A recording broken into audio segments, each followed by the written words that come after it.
여러분 안녕하세요. 사회 1단원 촌락과 도시의 생활 모습 계속해서 공부하도록 하겠습니다. 오늘 범위는 교과서 28쪽에서부터 30쪽까지입니다. 오늘의 학습 주제입니다. 도시 문제를 해결하기 위한 노력 알아보기. 교과서 28쪽으로 갈게요. 지난 시간에 촌락에는 일손 부족 문제, 여러가지 시설 부족 문제, 값싼 외국 농수산물 때문에 수입을 벌어들이지 못하는 문제가 있다는 걸 배웠죠? 도시에도 여러가지 해결이 필요한 문제들이 있습니다. 그 첫 번째 문제가 환경 문제입니다. 교과서에 나오는 신문 기사를 한번 읽어볼게요.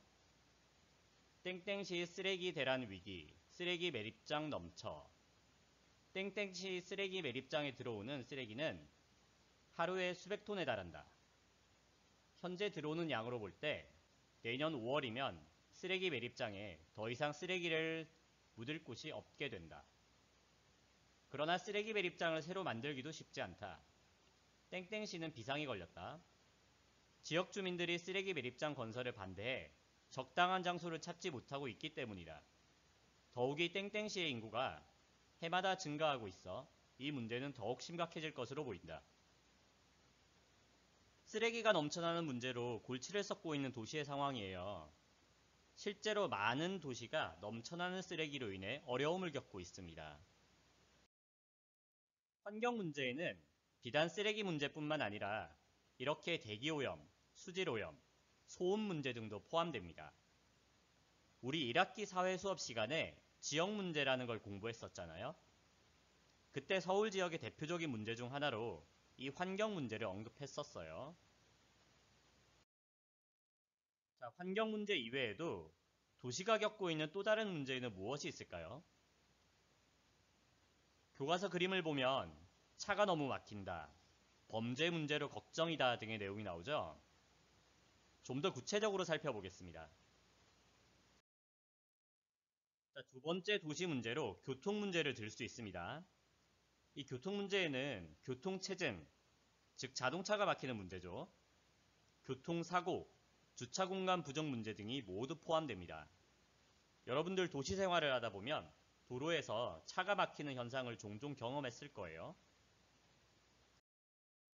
세 번째 도시 문제는 범죄입니다. 범죄 종류는 매우 다양한데 이런 범죄들은 언제나 우리의 생명과 안전을 위협하고 있죠. 하루빨리 이런 범죄들이 근절되었으면 하는 바람입니다. 네 번째 도시 문제는 주택 문제입니다. 주택 문제 안에는 부족한 주택, 비싼 가격, 낡고 오래된 주택의 안전 문제 등이 있어요. 요즘도 뉴스를 보면 이 부동산 문제로 시민들이 어려움을 겪고 있다는 내용의 보도를 많이 접할 수 있죠. 그리고 오래된 건물 같은 경우는 붕괴될 위험을 안고 있겠습니다. 다섯 번째 도시 문제는 일자리 문제가 있습니다. 요즘 젊은 사람들이 취업을 하는 게 어렵다는 뉴스가 많이 나오고 있어요. 일자리 부족 문제는 우리가 안고 있는 여러 가지 문제들 중 어쩌면 사람들에게 가장 피부로 와닿는 것일 수도 있습니다. 자, 그럼 이렇게 도시의 문제들이 발생하는 까닭은 무엇일까요? 가장 근본적인 원인은 도시에 살고 있는 인구가 너무 많기 때문이에요.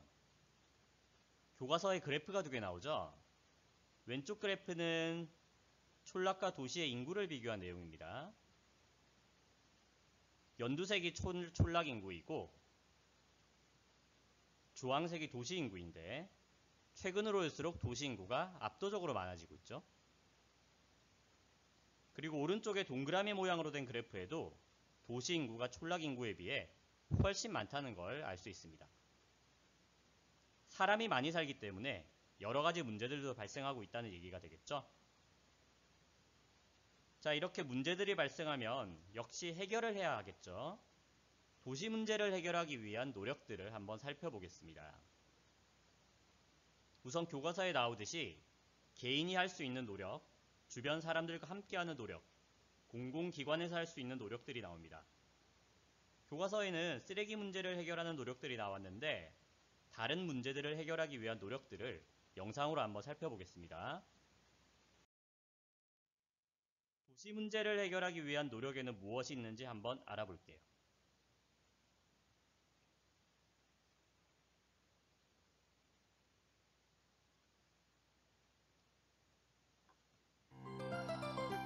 여러 가지 도시 문제를 해결하기 위해서는 어떤 노력이 필요한지 살펴봅시다. 먼저 도시에 사는 한 사람 한 사람, 즉 개인의 노력이 중요합니다. 특히 규칙을 지키고 남을 배려하는 노력이 필요한데요. 쓰레기 버리지 않기, 쓰레기 분리 배출하기, 교통질서 지키기 같은 작은 실천으로도 살기 좋은 도시를 만들 수 있어요. 도시 문제를 해결하기 위해서 다른 사람들과 함께 노력할 수도 있습니다. 이렇게 캠페인이나 홍보 활동을 하면 좀 더 많은 사람이 참여하도록 알릴 수 있는데요. 여러 사람이 함께 힘을 합친다면 도시 문제를 더 쉽게 해결할 수 있겠죠?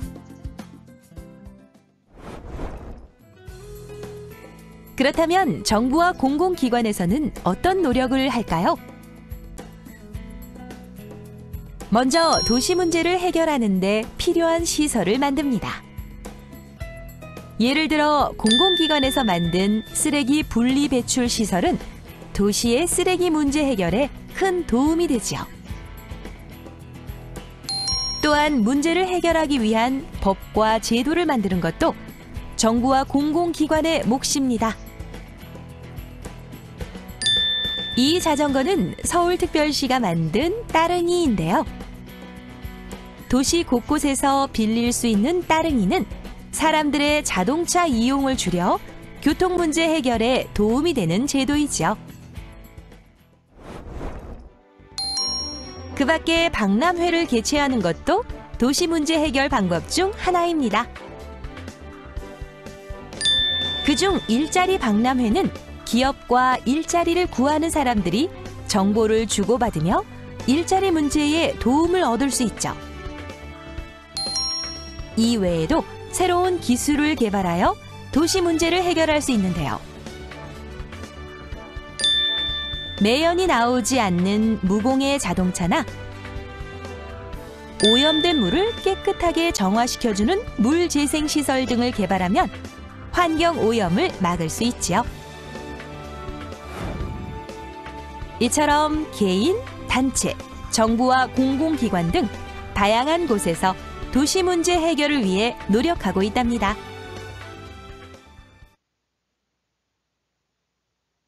잘 감상했나요? 이렇게 개인이나 이웃 차원에서 할 수 있는 노력들이 있는가 하면 정부나 공공기관 차원에서 할 수 있는 노력들도 있다는 걸 알 수 있었죠. 자, 교과서 30쪽으로 갈게요. 도시 문제를 해결하기 위해 여러분과 같은 초등학생들이 직접 나선 사례를 알아보도록 하겠습니다. 참고로 이 사례는 실제 서울의 한 초등학교에서 있었던 일입니다. 땡땡시 땡땡구 땡땡 초등학교 어린이들은 불법 주차된 차들을 이리저리 피해 학교에 갑니다. 골목에 설치된 블록 거울은 어린이 눈높이에 맞지 않아 보기도 어렵습니다. 차들이 학교 앞 작은 도로를 싱싱 달려 위험하지만 과속 방지턱은 낮기만 합니다. 그러다 보니 교통사고의 위험이 높으며 실제로 교통사고를 당한 친구들도 있습니다. 어린이들은 이 문제를 해결하려고 선생님과 함께 우리 마을 안전지도를 만들었습니다. 어린이들은 직접 학교 주변을 살피면서 위험한 곳을 조사해 지도에 표시했습니다. 그리고 구청장님께 편지를 썼습니다.